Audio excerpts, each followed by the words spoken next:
कशी वाढवायची. म्हणजे अभ्यास करताना बऱ्याच वेळा तुमचं कॉन्सन्ट्रेशन होत नाही, त्यामुळे काय करायला लागतं, आपल्याला मन असं एकाग्र करावं लागतं, कारण मन आपलं भटकत असतं. एका नाही महिनाभर वगैरे काय सांगितलेलं आहे, मन वडाय वडाय उभ्या पिकातला ढोर किती हाकला हाकला फिरे येतं पिकावरतं. म्हणजे आपलं मन जे आहे ते भटकत राहतं, एका जागी मन राहत नाही, त्याला स्थिर करावं लागतं, त्याला एका जागी आणावं लागतं आणि मगच आपला अभ्यास होत असतो. आपल्याला बऱ्याच वेळेला एक पौराणिक कथा माहिती आहे, ज्यावेळेस श्रीकृष्णाने सांगितलेलं होतं, अर्जुनाला काय सांगितलेलं होतं की माझं मन एक होतच नाही, मला काय करावं युद्धामध्ये कळत नाही. त्यावेळेस काय सांगितलं की तू फक्त तुझंच काम कर. म्हणजे काय कर, तुला जे काम सांगितलंय, जे कर्तव्य आहे त्याच्यावरती लक्ष दे, बाकी कुठल्याही गोष्टीवरती लक्ष देऊ नको. यामधूनच आपण म्हणतो की गीता पूर्णपणे घडलेली आहे की तुमचं मन तुमच्या कामावरती असलं पाहिजे.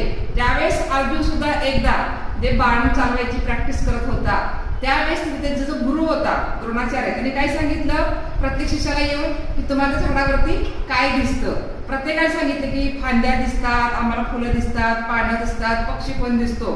पण लक्षात ठेवा, फक्त एकटा अर्जुन काय म्हणाला, मला त्या पक्षाचा डोळा दिसतो, मला बाकीचं काहीच दिसत नाही. याला काय म्हणायचं की आपलं जे लक्ष आहे ना, त्या लक्ष्यावरतीच फक्त आपण केंद्रित व्हायचंय, इकडं तिकडं मन भटकू द्यायचं नाही. तर अशा अनेक गोष्टी आपल्या संस्कृतीत सांगितलेल्या असतात. ज्यावेळेस आपण ड्रायव्हिंग करतो आणि आपल्याला जर पुण्याला जायचं असेल तर आपण आपल्या रस्त्याला बाबा किती सुंदर फुलं आहेत, रस्त्यावरती काय झाले, इकडे तिकडे आपण बघत बसत नाही. तर आपल्याला माहिती असतं आपल्याला पुणे गाठायचंय, माझं ते ध्येय आहे, ते उद्दिष्ट आहे की मला पुण्याला पोहोचायचंय.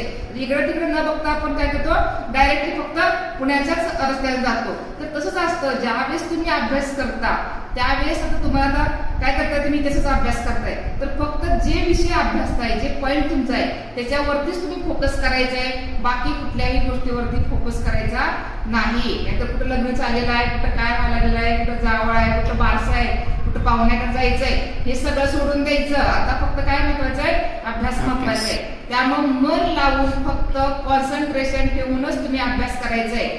म्हणजे काय, फक्त आपण जे काही वाचतोय त्या वाचण्याच्या व्यतिरिक्त कुठल्याही डोक्यामध्ये विचार आणायचा नाही. याला आपण एकाग्रता म्हणतो. फक्त जे मला आता परीक्षेमध्ये येणार आहे, जे माझ्यासमोर पुस्तक आहे, जे माझा विषय आहे, त्याच विषयाचं फक्त मी वाचणार आहे, तेच माझ्या लक्षात ठेवणार आहे, बाकी मी कशावरती लक्ष ठेवणार नाही. म्हणजे आपलं मन कुठेही भटकू द्यायचं नाही. तर आपण आपले जे काही गोष्ट आहे त्याच्यावरतीच फक्त फोकस ठेवायचा.